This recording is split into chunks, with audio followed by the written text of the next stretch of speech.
ये है talks news network और आप देख रहे हैं पॉलिटॉक्स, राजनीति का कच्चा चिट्ठा।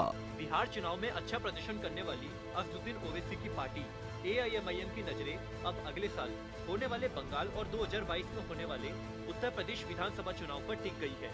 इसी के चलते बुधवार को लखनऊ पहुंचे असदुद्दीन ओवैसी ने सुलेदेव भारतीय समाज पार्टी के मुखिया ओम प्रकाश राजभर के भागीदारी संकल्प मोर्चा में शामिल होने का ऐलान कर दिया। हाल ही में आम आदमी पार्टी के मुखिया अरविंद केजरीवाल की यूपी विधानसभा में उतरने की घोषणा के बाद अब ओवैसी ने ऐलान करते हुए कहा कि उनकी पार्टी यूपी 2022 का चुनाव राजभर के नेतृत्व में लड़ेगी। राजधानी लखनऊ में योगी सरकार के पूर्व मंत्री और बीजेपी के पुराने साथी ओम प्रकाश राजभर के साथ प्रेस कॉन्फ्रेंस करते हुए ओवैसी ने कहा कि राजनीति के दौर में जब दो नेता एक जगह मिलते हैं तो उसका मतलब तो आप लोग जानते ही हैं। आज हमारी बातचीत हुई है, एआईएमआईएम भागीदारी मोर्चा के साथ रहेगी। वहीं प्रसपा को गठबंधन में शामिल करने की अटकलों पर ओवैसी ने कहा कि वे इस पर जल्द प्रसपा प्रमुख शिवपाल यादव से मुलाकात करेंगे। लखनऊ की एक होटल में हुई राजभर से मुलाकात के बाद असदुद्दीन ओवैसी ने कहा कि जनवरी में भविष्य का प्रोग्राम बनेगा और बैठकें होगी। ओवैसी ने कहा कि बिहार में उनकी पार्टी को जो कामयाबी मिली है उसमें ओम प्रकाश राजभर का बड़ा योगदान रहा है। बिहार की कामयाबी से हौसला मिला है और उस सिलसिले को हम जारी रखेंगे। आपको बता दें, सुलेदेव भारतीय समाज पार्टी चीफ ओम प्रकाश राजभर साल 2019 तक यूपी में योगी आदित्यनाथ सरकार की कैबिनेट में शामिल थे। बीजेपी से गठबंधन तोड़ने के कुछ समय पहले से ही वे अपने तेवर दिखा रहे थे। 2019 लोकसभा चुनाव में उन्होंने अपनी पार्टी के लिए 5 टिकटों की मांग की थी, जो भाजपा ने नहीं मानी। उसी दौरान उन्होंने योगी सरकार में मंत्री पद से इस्तीफा दे दिया था।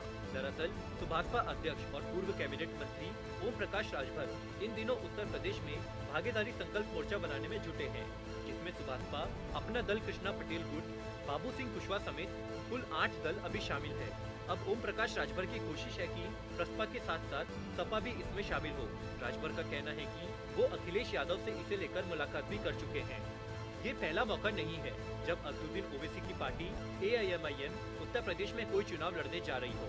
इससे पहले 2015 में जब प्रदेश में जिला पंचायत और क्षेत्र पंचायत चुनाव हुए, तब भी एआईएमआईएम ने जिला पंचायत और क्षेत्र पंचायत के चुनावों में अपने उम्मीदवार उतारे थे, जिसमें बलरामपुर, मुजफ्फरनगर, आजमगढ़ में पार्टी के उम्मीदवार जीते भी थे।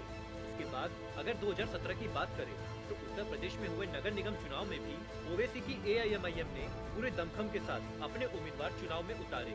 तब पार्टी को 78 में से 29 सीटों पर जीत भी मिली थी। इसी प्रकार 2017 के विधानसभा चुनाव में एआईएमआईएम ने प्रदेश में कुल 35 सीटों पर अपने उम्मीदवार उतारे थे, लेकिन किसी को भी जीत हासिल नहीं हुई। और 2019 के लोकसभा चुनाव में तो एआईएमआईएम ने उत्तर प्रदेश में एक भी सीट पर अपने उम्मीदवार नहीं उतारे थे। लोकसभा में यूपी से एक भी उम्मीदवार नहीं उतारने पर यह आरोप लगा था कि ओवैसी बीजेपी को फायदा पहुंचा रहे हैं। बुधवार को पीसी के दौरान जब ये सवाल ओवैसी से पूछा गया तो उन्होंने कहा कि हम वोट काटने के लिए नहीं बल्कि लोगों का दिल जीतने के लिए उत्तर प्रदेश आ रहे हैं। यही नहीं, ओवैसी ने मुख्यमंत्री योगी पर तंज कसते हुए कहा कि मैं शहरों का नाम बदलने नहीं, दिलों को जीतने आया हूँ। दरअसल हैदराबाद नगर निगम चुनाव में प्रचार के दौरान सीएम योगी ने हैदराबाद का नाम भाग्य नगर करने का वादा किया था। Politics bureau, UP. ये है टॉक्स न्यूज नेटवर्क और आप देख रहे हैं पॉलिटॉक्स, राजनीति का कच्चा चिट्ठा।